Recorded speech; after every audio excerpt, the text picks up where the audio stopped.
Bom, gente, professor Carlos Clay, iniciando mais uma aula. Desta vez resolvi gravar uma série falando sobre conjuntos. Apesar de ser professor de física, resolvi gravar algumas aulas de matemática para pesadelo dos colegas de matemática. Então, olha só, nós vamos estudar com um livro. É uma coleção maravilhosa para o ensino médio. Eu gosto muito dessa coleção. É a coleção de Gerson Iese e Carlos. É o primeiro volume da coleção, tá? Ele inicia com lógica matemática e essa parte de conjuntos é imediatamente após lógica. Então, olha só. Vocês perceberam lá no slide anterior, deixa eu voltar, que eu coloquei aqui, estudando conjuntos. Por que estudando conjuntos? Porque a minha ideia é estudar com vocês. Eu não quero fazer mais uma aula de matemática. Existem milhares de aulas de matemática na internet, professores maravilhosos, explicações maravilhosas. Então eu quero estudar. O que eu percebi às vezes é que muitos alunos pegam os livros de matemática e dizem que não entenderam nada. Por quê? Porque não conseguem ler. Eles sequer conseguem ler o livro. E quando leem um livro, não entendem o que está no livro. Então, visando isso, eu resolvi estudar, fazer um estudo junto com cada um de vocês. Então, é uma aula básica, teórica inicialmente, muita teoria. E nós vamos pegar os conceitos abordados neste livro, o texto, exatamente como está escrito pelo autor, para que a gente aprenda a ler. Aprenda a ler os livros de matemática para poder entender a matemática. Porque muitas vezes o aluno não entende porque não consegue ler. Então, nesse assunto sobre conjuntos, o autor começa dizendo o seguinte: na teoria dos conjuntos, 3 noções são aceitas sem definição. Isto é, são consideradas noções primitivas. São elas: conjunto, elemento e pertinência. Então, gente, conjunto, elemento e pertinência são consideradas noções primitivas. O que significa isso? Preste atenção. Por que noções primitivas? Porque são ideias que já temos naturalmente sobre algo. Nós conseguimos compreender a ideia de conjunto, elemento de conjunto e pertinência intuitivamente. Noção primitiva, gente, é um conceito aceito sem definição formal. Claro, é considerado intuitivo, algo que você tem por intuição. No dia a dia, quando falamos de conjuntos, lembramos o quê? Um conjunto de coisas, de objetos. Então é bem intuitivo isso. E uma definição mais formal, melhor dizendo, é uma explicação mais precisa, mais detalhada e baseada em um conceito que já foi estabelecido. Então, esses conceitos, eles servem como base para construir definições e teoremas dentro de uma teoria. Vai ser a base do estudo dos conjuntos. Então, olha só, conjunto. Vamos lá, conjunto. É uma coleção bem definida de alguma coisa. É uma coleção de elementos, uma coleção de objetos. Não é essa ideia que nós temos? Elemento é um objeto que pertence a um conjunto. E pertinência é a relação que indica se um elemento pertence, se faz parte daquele conjunto. Portanto, estes são conceitos iniciais e fundamentais para entendermos, a partir de agora, todo o estudo acerca de conjuntos.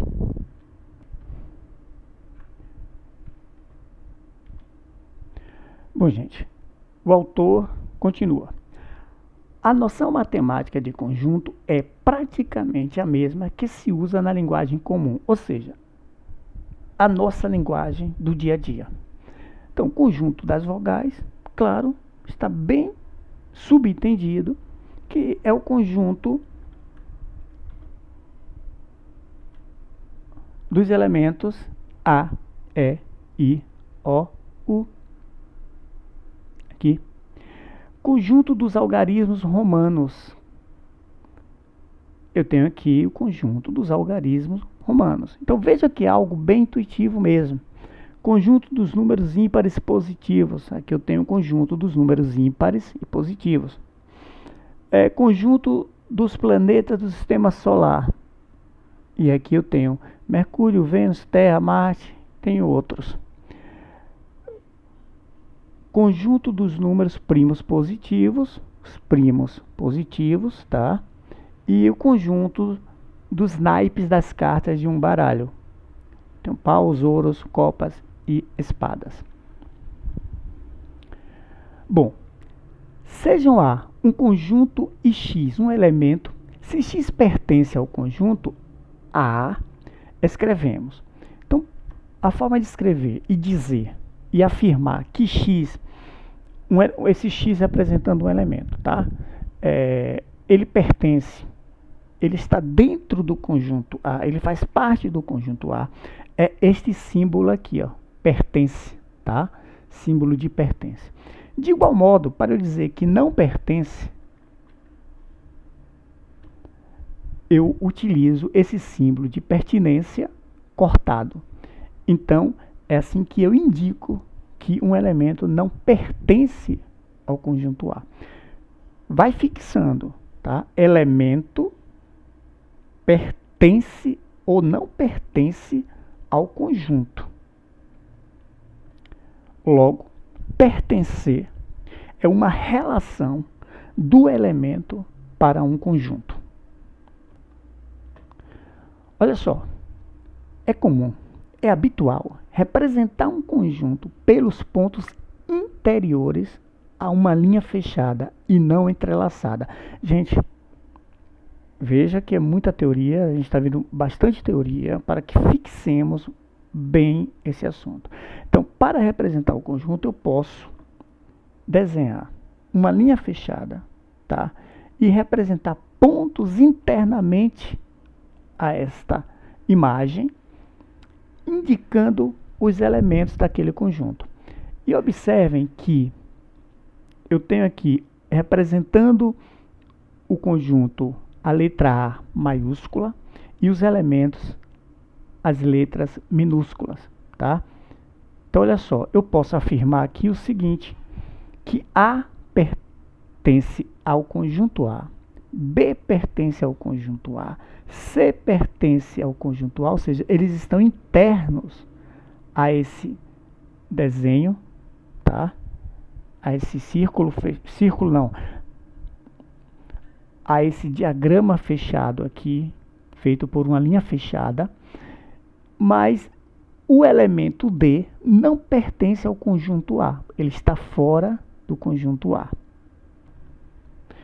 Preste atenção, fixem a imagem e sigamos. No caso de usarmos um círculo, veja, eu tinha anteriormente um diagrama, tá? Percebam aqui o diagrama, certo? Mas o autor diz, no caso de usarmos um círculo para representar um conjunto, estaremos usando o assim chamado diagrama de Euler-Venn ou Euler. Então, olha só, eu pego aquele diagrama, aquela imagem que eu tinha e represento através de um círculo. Fazendo isso, eu tenho o diagrama de Euler-Venn, tá? Aqui nesta imagem. Então, olha só, descrição de um conjunto. É o inciso 2, é o tópico 2. Item 20, né? Numeração, essa numeração eu sigo do livro. Isso porque, como eu disse, aqui não é o início do livro, ele já é a segunda parte, se eu não me engano, no capítulo 2, que trata de conjuntos. Então essa numeração segue, 20 aqui. Segue o desenrolar do livro. Descrição pela citação dos elementos. Gente, vejamos. Eu tenho um conjunto das vogais. Eu estou citando esse conjunto. Eu estou enumerando as vogais dentro desse conjunto. E para fazer isto, eu coloco entre chaves enumero, ou seja, eu listo esses elementos separados por vírgula e coloco entre chaves. De igual modo, eu tenho um conjunto dos algarismos romanos. Então, eu tenho aqui os algarismos romanos separados por vírgula e entre chaves. Eu estou listando os elementos no conjunto. Conjunto dos nomes de meses de 31 dias. Então, eu estou enumerando janeiro, março, maio, julho, agosto, outubro, dezembro, com vírgula e entre chaves. Essa noção de enumeração, de você escrever dessa forma, também é válida quando o conjunto é infinito. Se eu tiver um conjunto infinito, eu também posso escrever. Por exemplo, conjunto dos números ímpares positivos. Então, eu escrevo entre chaves, enumero seus elementos, tipo 1, 3, 5, 7, 9, 13, 9, 11, 13, reticências. Então, eu coloco entre chaves, coloco separando por vírgula e no final coloco reticências para indicar que é um conjunto infinito. De igual modo, eu tenho o conjunto dos números primos positivos. 2, 3, 5, 7, 11, 13, infinito. Tem regra para isso? Poderia parar em 5? Sim, poderia. 2, 3, 5, reticências, indicando infinito. Conjunto dos números múltiplos inteiros de 3. 0, 3, menos 3, 6, menos 6, 9, menos 9, reticências.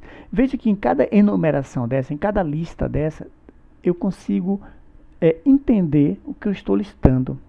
Está explicitamente sendo enumerado aqui entre chaves cada elemento que foi pedido. A mesma notação também é empregada quando o conjunto é finito.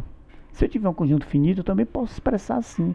Mas veja só, conjunto dos números inteiros de 0 a 500. Eu não preciso escrever de 0 até 500. O que é que eu faço? 0, 1, 2, 3, 4, 5. Reticências, tá? Vírgula e o final do conjunto. Porque no conjunto finito eu indico o seu final. Então aqui está indicado o conjunto finito. Conjunto dos divisores positivos de 100. Então, os divisores positivos de 100, 1, 2, 5, 10, reticências, porque existe um intervalo até chegar em 100. Então, eu indiquei conjunto finito. Vejamos, descrição através de uma propriedade. Então, agora eu não vou mais enumerar, tá? Eu não vou descrever o conjunto. Eu vou utilizar uma propriedade, eu vou caracterizar um conjunto. Então, olha só, olha como eu escrevo. Veja a importância de eu ter dito que eu quero estudar com vocês. Eu estou pegando exatamente como está escrito no livro, porque muitas vezes a gente vai estudar, pega o livro e não entende as escritas, os símbolos. E aí eu estou fazendo questão de colocar como está escrito cada definição. Vejamos, A é igual, entre chaves, X tem essa barra vertical, X tem a propriedade P. Então veja só, essa barra vertical é uma condicional. Eu estou dizendo que A é formado pelo elemento X. Se eu não disser quem é X, X pode ser qualquer coisa. Pode ser uma régua, pode ser um caderno, pode ser um teclado, pode ser um computador, pode ser uma maçã. Mas aí eu digo que ele é formado pelo elemento X, mas, ou seja, essa barra aqui significa tal que X tem a propriedade P. Ou seja, eu vou definir a propriedade de X. Eu vou dizer qual é a característica que X tem que ser. E eu posso ler isso assim. A é o conjunto dos elementos X, tal que, olha a barra vertical aqui, tal que X tem a propriedade P. Vamos ver? Então vamos lá. A gente já sabe ler agora quando enxergar essa barra. Então eu tenho um conjunto A, B ou C, não importa. Eu tenho um conjunto formado por elementos X, formado por X, tal que X é estado da região sul do Brasil, ou seja, eu dei a característica do que pode ser x. Então esse conjunto só pode ser Paraná, Santa Catarina, Rio Grande do Sul. De igual modo, aqui eu tenho x tal que x é divisor inteiro de 3.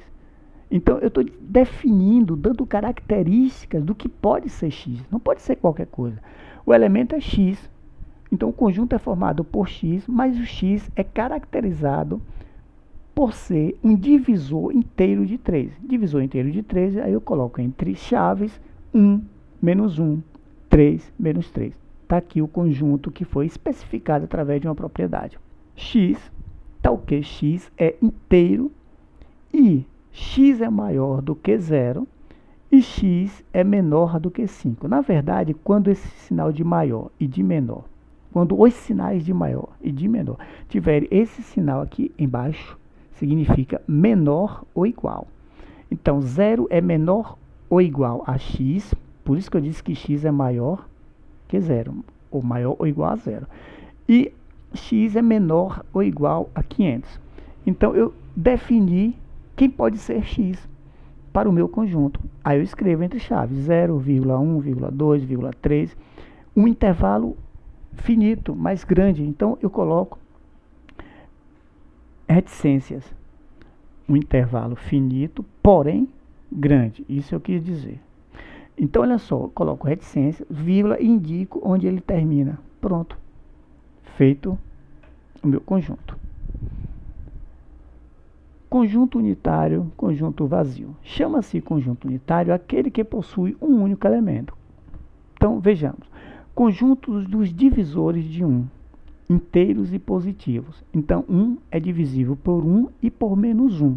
Mas ele só está dizendo que é um conjunto dos divisores de 1 que são positivos. Então, só tem um, é um conjunto unitário. Conjunto das soluções da equação 3x mais 1 igual a 10. A solução da equação 3x mais 1 igual a 10 só pode ser 3, porque 3, se eu coloco o 3 aqui, 3 vezes x, ou seja, 3 vezes 3, 9 mais 1, 10. Então, 3 é a solução, é o meu conjunto, é o conjunto unitário. Conjunto dos estados brasileiros que fazem fronteira com o Uruguai, apenas o Rio Grande do Sul. Chama-se conjunto vazio aquele que não possui elemento algum. O símbolo usual é esse aqui, gente. Tipo um zero cortado ou um O, eu falo zero. É o símbolo do vazio. Obtemos um conjunto vazio quando descrevemos um conjunto por meio de uma propriedade qualquer, uma propriedade P qualquer, e essa propriedade ela é falsa. Por exemplo, eu digo que x, o conjunto é feito por elemento x, tal que x é diferente de x. Olha, x não é diferente de x, não pode ser diferente de x, então não existe. O conjunto é vazio. X, tal que x é ímpar múltiplo de 2. Não existe ímpar múltiplo de 2. Os números múltiplos de 2 são pares. Certo? Então, 2, 4, 6, ou seja, não tenho ímpar múltiplo de 2. E aqui x é um elemento do conjunto, tal que x é maior do que 0. Ficou 2x aqui, tá? Foi erro de digitação. Então, tal que x é só um x. X é maior do que 0 e x menor que 0. Existe um x que é maior que 0 e existe um x menor que 0? Não existe. Então, eu digo que esse conjunto é um conjunto vazio. Bom, tá aí, espero que vocês tenham gostado, bem teórico, e a minha ideia é continuar com essas aulas.